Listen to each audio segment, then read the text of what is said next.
계속되는 노제팬에 혼쭐나고 한국에서 쫓겨나는 일본 기업들.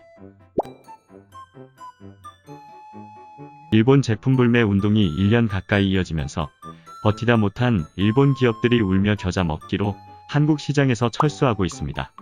올림푸스는 20년 동안 한국에서 진행하던 카메라 사업을 아예 종료하고 오는 30일부로 한국에서 철수하기로 했습니다.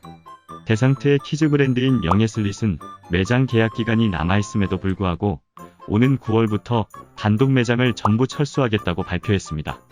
유니클로의 자매 브랜드인 지우는 국내에 진출한 지 불과 2년 만에 매장 영업을 중단하게 되었습니다.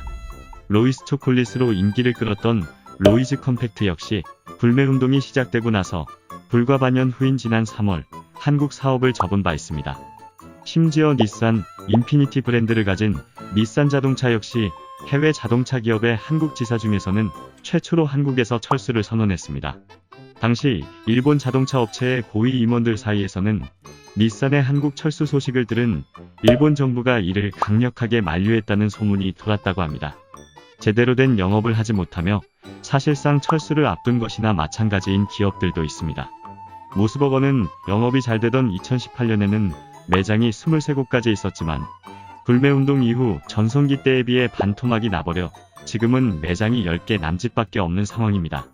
혐한 방송으로 논란이 됐었던 화장품 브랜드 DHC는 불매운동에 동참하는 드럭스토어 매장은 물론 온라인 사이트에서도 쫓겨나는 바람에 제대로 영업을 하지 못하고 있는 형편입니다.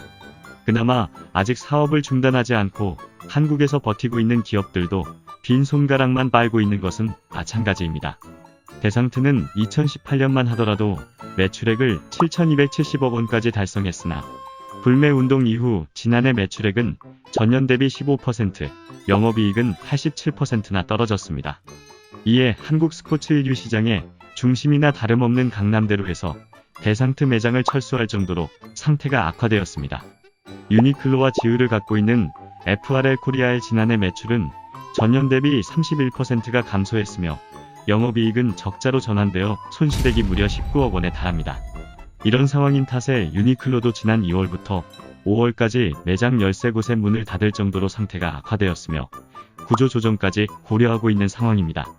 한때 한국에서 제일 인기 있던 일본 맥주도 불매운동 이후 한국 소비자들에게 외면당하면서 맥주의 전체 수입액은 49%가 감소하였으며 일본은 한국의 해외 맥주 수입국 1위의 자리를 중국에 빼앗기고 말았습니다. 이렇게 일본 맥주의 수입액이 감소한 것은 14년 만에 처음 있는 일이라고 합니다. 덕분에 롯데 아사히주류의 매출은 623억 원으로 전년도에 1,248억 원 대비 반토막이 났으며 덕분에 198억 원이나 되는 영업손실을 떠안고 인력 감축에 돌입한 상황입니다. 코로나19 탓에 국내 경제도 휘청거리고 있는 일본이 자업자득으로 한국 시장에서까지 허탕을 치고 있는 모습을 보니 아주 쌤통입니다. 하지만 일본이 이제 와서 매달린다 하더라도 수출 규제와 강제징용 배상 문제 등 자신들이 잘못한 일들에 대해서 제대로 반성하지 않는다면 한국 소비자들의 마음을 다시 돌릴 수 없을 것이라는 점을 잘 알아야 할 것입니다. 구독과 좋아요, 알림 설정 부탁드립니다.